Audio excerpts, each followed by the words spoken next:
Hey guys, what's up? Today I'm doing a little Q&A while I get some things organized for my kids. It's time for a toy rotation, so it's definitely been a mess here, and I need to set out new toys for my kids. So I'm going to do that while we do a little Q&A. I did some questions, put out a Q&A sticker on Instagram, so if you're not following me there, you'll follow me over there. I do Q&As on Instagram and then on YouTube as well, but that's where I get all of the questions typically. And also, hope you don't mind, again, a more casual video answering questions and getting some stuff done, because multitasking is the way that I live these days.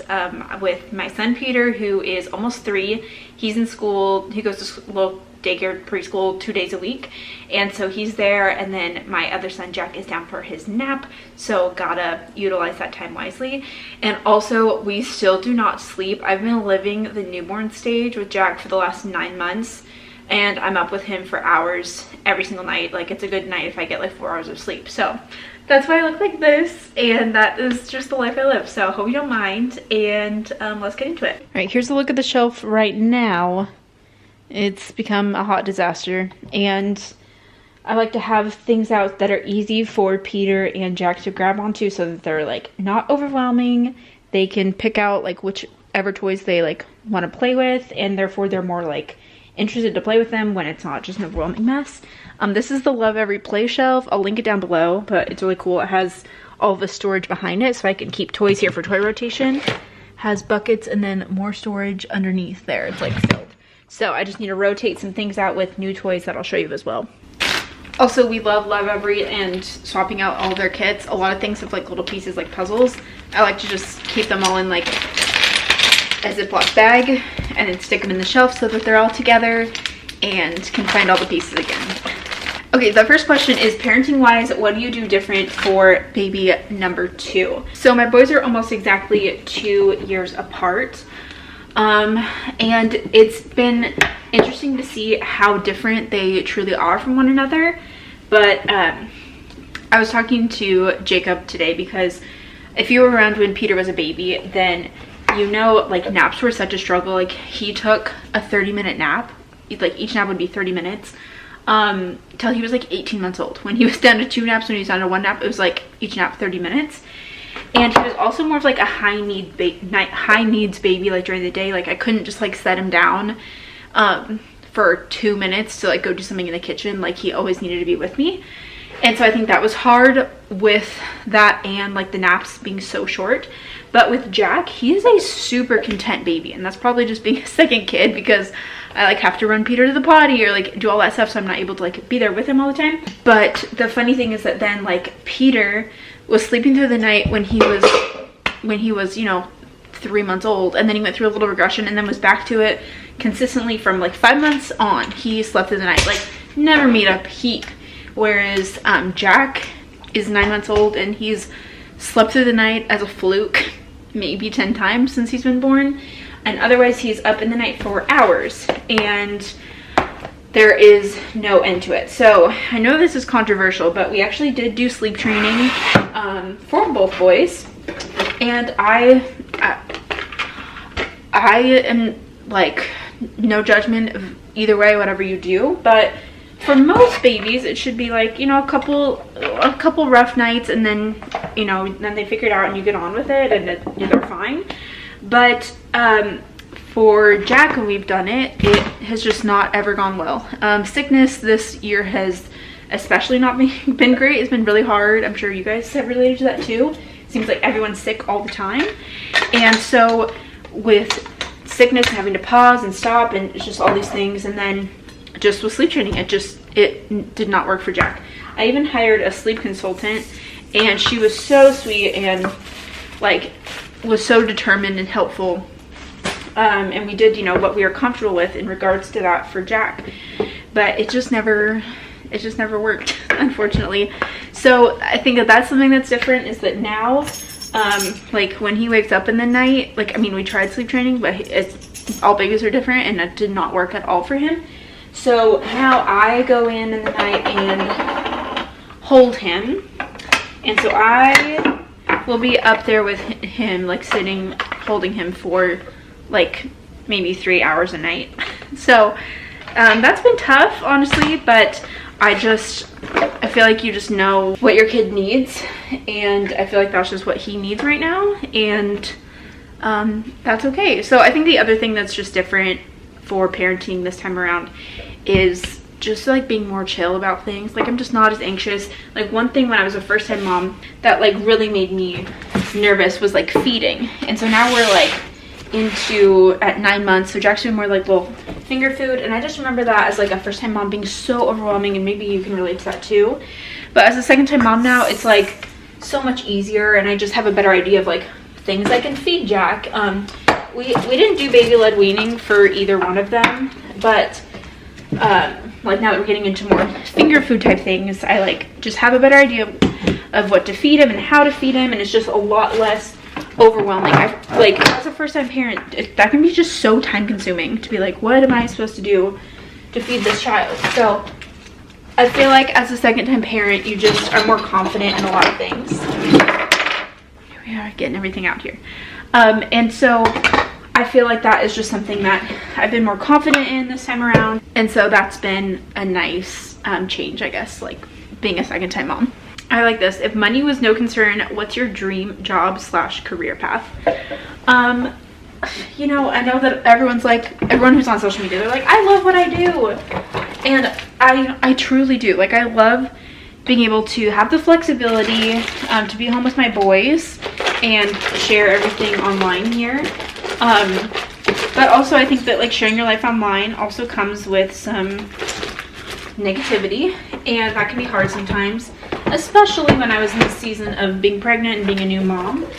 You may also realize or notice that like I don't share the boys anymore on YouTube, and I don't share them as much on like Instagram and things like that. Like I've just been more conscientious of like what I'm sharing. You know, I love being able to have an outlet, like something else that I can do other than being like a stay-at-home mom all day. But also I just would love to fully be a stay-at-home mom, I guess, in some capacity. And there even was a time after I had Jack that I honestly, this is like, I feel like this is like spilling the tea here, but I honestly considered even stopping YouTube and sharing because I just wanted to like be with my babies, and I was feeling overwhelmed by everyone's input that you obviously get when you share your life online. Like I understand that's what comes with it, but like as a new mom in your vulnerable state, I was like, I don't love it. And so there was honestly a season where I almost stopped, but I'm glad I didn't. And I do enjoy this, and I feel like it is the best of both worlds, that I get to have the freedom and flexibility to like work when I can, but also therefore like you don't get a lot of downtime when you are at home and your baby naps and you're balancing a few things at the same time. So I feel like that was kind of a long-winded answer, but I feel like I'd love to like be a full stay-at-home mom, no job, but being able to make money and do what I do, like I'm so grateful for that, and I'm very passionate about like what I do. Like this started as a hobby and has grown from there. So like how awesome that I started doing something because I just like enjoyed it, was passionate about it, and it's turned into this, and I get to make money doing that. Like that's amazing. And obviously I couldn't do that without you guys, so thank you so much for all of your support in that, and I'm just like really grateful that this is my life. Okay, I got all of the toys out. They're all sitting out here, and I just need to put them all back on the shelf. This is all of our like Lovevery books, not even all of them, it's a lot of them, but we love the Lovevery books. They're so good. Some of them come in the play kits automatically, which I'll leave a link to the play kits below, and I'll show you the things that are in these play kits that we just got for my boys. But some of them are part of their extra book bundle, which you can sign up for as well with their play kits, and they're awesome. Like the Lovevery books are amazing. I love that they're like actual pictures. Peter has learned so much from them. There's one about going to the dentist, and we took him to the dentist last week, and he just like is so chill with going to the dentist because we like read this book so many times. This one is an absolute winner. This was in Jack's, so for like the 9 to 10 month book bundle. This is like amazing fabric here, And it has like all of these little activity things to do. It like has all these like touch and feel things. The quality is amazing, all different textures.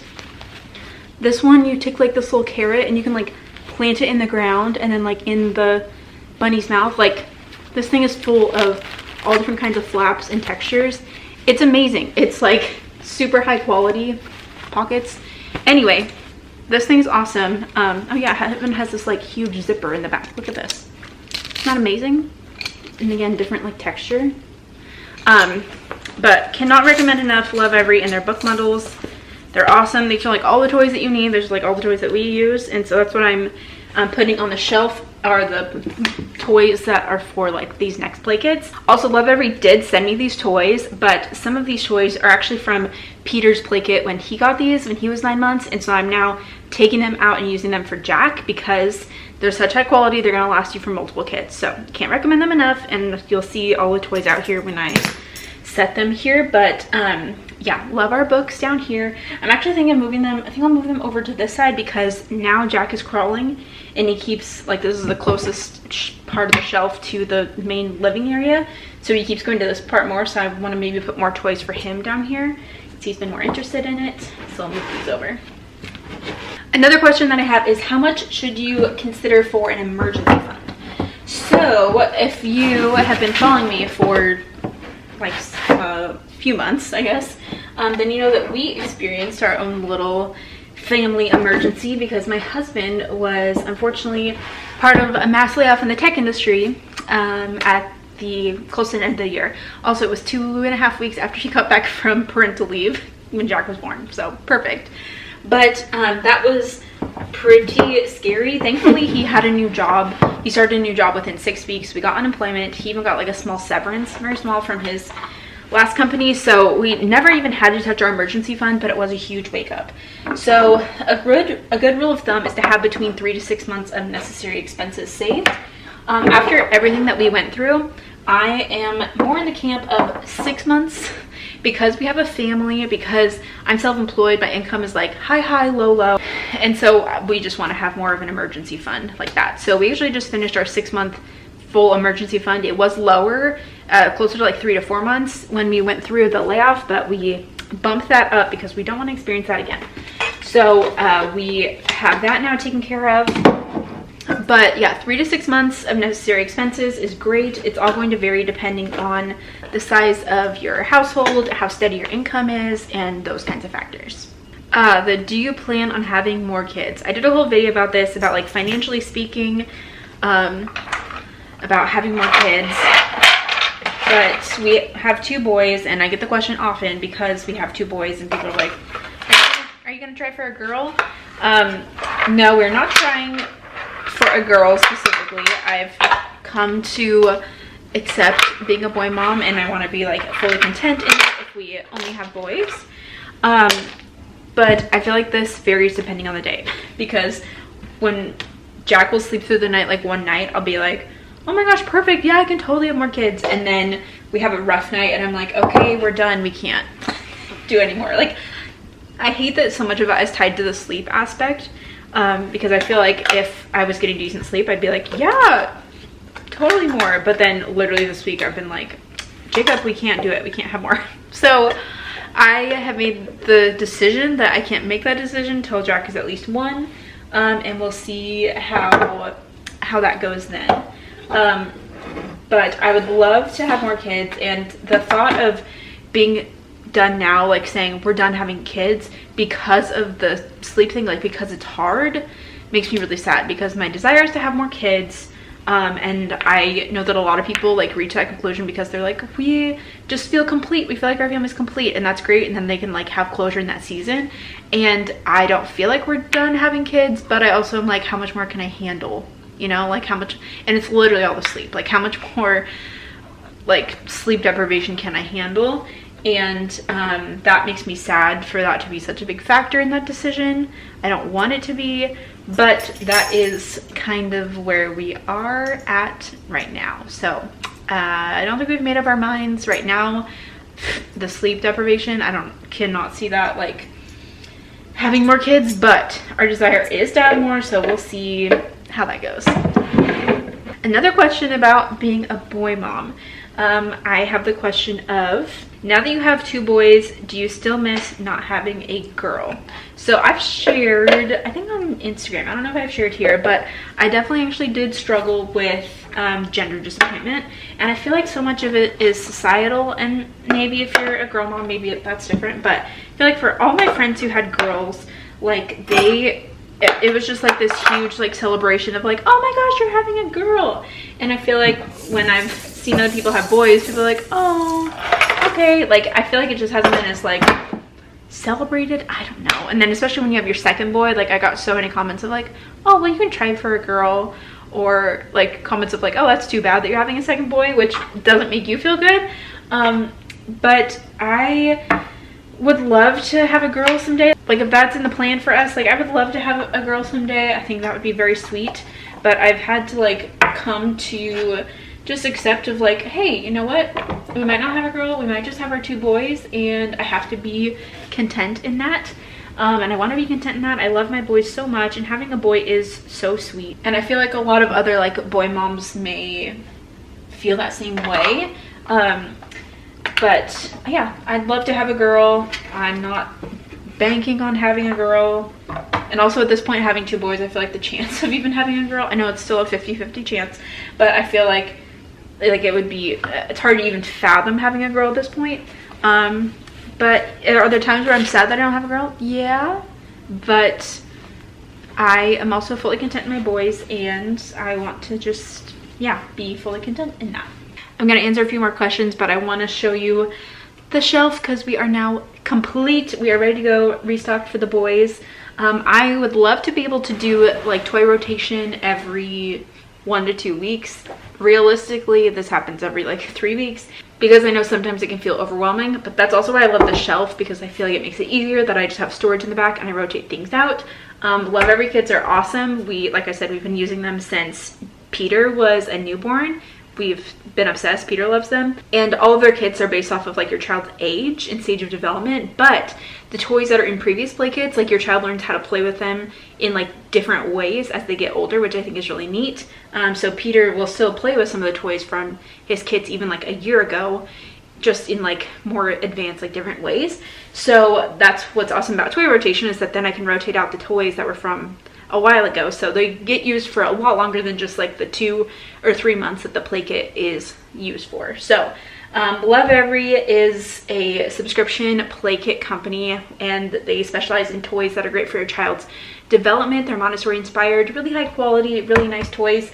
Let me just give you a quick little glimpse as to what came for each of the boys. So let me talk about Peter's kit first. His kit was the Free Spirit play kit. It's for months 34, 35, and 36. So first off, it came with this little van and has little people in sleeping bags, which is so cute.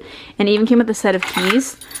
Peter has told me since he got this, he said, this is my favorite toy. He loves this van so much, and he loves the set of keys. Like, he takes these keys everywhere with him. So this is so cute. It has a little tent, little people, sleeping bags. As we're getting into more of the pretend play, that's so fun.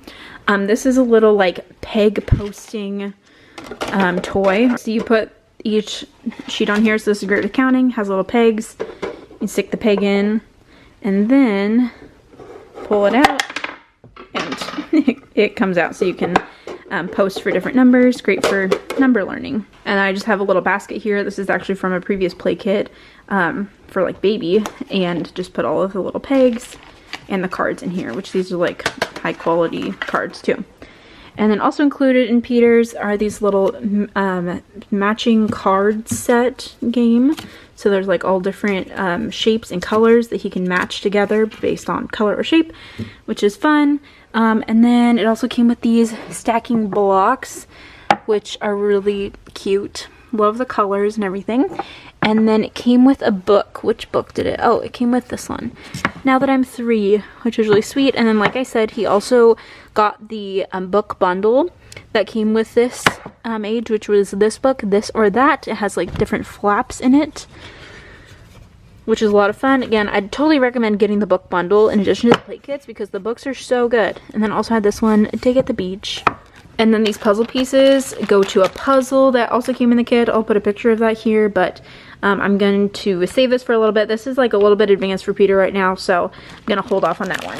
And then for Jack, this is what is for like the play kit for his age. Again, Lovevery sent this to us, but actually I'm using a lot of these things that were from Peter's play kit. So these little canisters with different lids to open is great. You can fill this with little things like sensory things as well, like put little pom-poms or even getting into like oats or rice and things like that. It also comes with this little egg puzzle, these little keys. So I think it's cute that Peter and Jack have their own little set of keys, which is cute. And then this little spinner toy with a ball, and then these stacking rings, which the ball can go in the tube as well. And like I said, this book came with a book bundle for his age, and this is more than worth it. This is I would pay $30 for this thing. Like, this is so high quality, so nice. I feel like it would be at least $30, and it's part of the book bundle, which is not even $30. And then this is a toy from the last kit, but Jack has really been liking this and learning to like put the ball in the hole, so yeah, it's been fun. And I will leave links to Lovevery and their play kits below. You just enter your child's date of birth and they'll let you know which play kit is the best for your child at their age, and you can cancel at any time or skip a play kit at any time. A great way to save money on it is maybe to do every other kit instead of every kit, and so you can look ahead and see what toys are coming in each kit and save money that way. But overall it comes to be like $40 a month, and I feel like that's really a great value for everything that you're getting. Super high quality stuff here. So okay, let's get into more. So I'll again leave the link down below and you can check them out there. And again, huge thanks to Lovevery for sending us the toys. The boys love them, so can't recommend them enough. When would you consider upgrading or moving house next? What factors would that depend on? Our house right now, we have a 4-bedroom house. I've talked a lot about this, and I even talked about it in that like baby video. But we have a 4-bedroom house. It's 1,800 square feet, and we bought this house when I was very newly pregnant with Peter. Technically we bought it before I was pregnant with him, but anyway, this has been like a great house for us. But when we bought that house, we were working fully like out of the home because it was before the pandemic. But now that like my husband works fully remote, I work from home too, and then we have our 2 boys, which I know people are like, the boys can share rooms. Yes, eventually, but not right now because Jack's sleep is so awful that Peter would be up all night long if that were the case. Like they cannot share rooms right now. So right now we're like maxed out. So I feel like if we want to have more kids, we're gonna have to move. Also, I would love to have a house with a playroom. Right now this is all set up in our living room, which is fine, and our living room is a little bit smaller, but it works for now. But I'd love to have a house with a playroom. I know that kids eventually, you know, they bring the toys from the playroom to the main area, and that's fine. What would be most ideal is to have like a playroom on the same floor as like the living area, or like even nearby the living area. That would be like most ideal because I know toys will end up there, but it would just be so nice to have like a dedicated space for all of that, and also have like a dedicated office. But the problem is that housing is, I know you guys know, housing is so expensive, and I feel for anyone who's trying to buy their first house right now because it feels like nearly impossible. We bought this house for $428 in 2019, and that felt like so much. Mind you, our income was lower at that point, but it felt like it was so much. And our house is now worth about $600,000. So the next house up, I can't imagine paying like $800,000 for the next house up, like in our area. So I honestly feel like if we are going to have the next house up, we're going to have to move out of state. We live in Portland, Oregon. We're going to have to move somewhere more affordable to be able to have a bigger house and a bigger yard and like all of those kinds of things. So yeah, that's our desire. We'd love to have another house. We'd love to have the next size up in-house, but it's definitely gonna cost a lot of money, or we'd have to move locations. Any big purchase regrets or big purchases you've been thankful for? Big purchase regrets. The only things I can think of right now are all related to baby sleep, just because it didn't work for us specifically, but that doesn't mean it wouldn't work for anyone else. But I feel like baby sleep industry, they like can make lots of money from that because parents are so desperate to sleep, and have their baby sleep that you're like willing to pay whatever. We bought the snoo for Peter when he was like 8 weeks old because we were desperate for sleep. Peter's a snoo baby. Like sleep was really rough before that. As soon as we got the snoo, he was sleeping great. He was sleeping like through the night with the snoo. So that was like worth it for him. For Jack, it was not the same. And again, sleep has just been really rough with Jack since the beginning. But then the amount of money that I spent on all of the baby sleep things for Jack, I bought the Taking Care of Babies course. Luckily, I did get a refund on that because that didn't work. I've bought the Dreamland sleep stack for nearly $90. That also hasn't helped, even though it's, you know, it's like, it's gonna get your baby sleeping through the night. I feel like there's so many things that are like, you're gonna get your baby sleeping through the night when you buy this product, and it just doesn't happen because some babies just aren't by the book and some babies just take more time. I hope that eventually Jack will sleep through the night before he's like, you know, 2. I know that there's a lot of people who have 2-year-olds who still don't sleep through the night, but he puts himself to sleep independently. He just doesn't stay asleep in the night. So hopefully we'll get there. But all that being said, the amount of money that we've spent on sleep stuff kind of kills me. But at this point, we've accepted our fate and we're just up for hours and hours and hours in the night. But hopefully it's just a season, right? But 9 months of the newborn stage has been really, really rough, honestly. It's been tough. But big purchases we've been thankful for. This is, I mean, we're talking real big here. Like our house, I'm so grateful that we bought our house. I'm grateful that we bought when we did. Obviously, we didn't know that housing would get crazy, but the fact that we bought in September 2019 was very lucky, and I'm glad that we were able to buy then. We also have a 2019 Highlander. Or 2018? It's 2018 Highlander. We absolutely love our car. That's been another really great purchase. Okay, I think that's gonna be it for this video. Thanks for hanging out as I restocked the kids' toy shelf and for this Q&A. And don't forget to subscribe to my channel if you're not already subscribed, and follow me on Instagram if you want to participate in any upcoming Q&As. I answer a lot of questions over there, and I'll look forward to seeing you in the next video. Bye.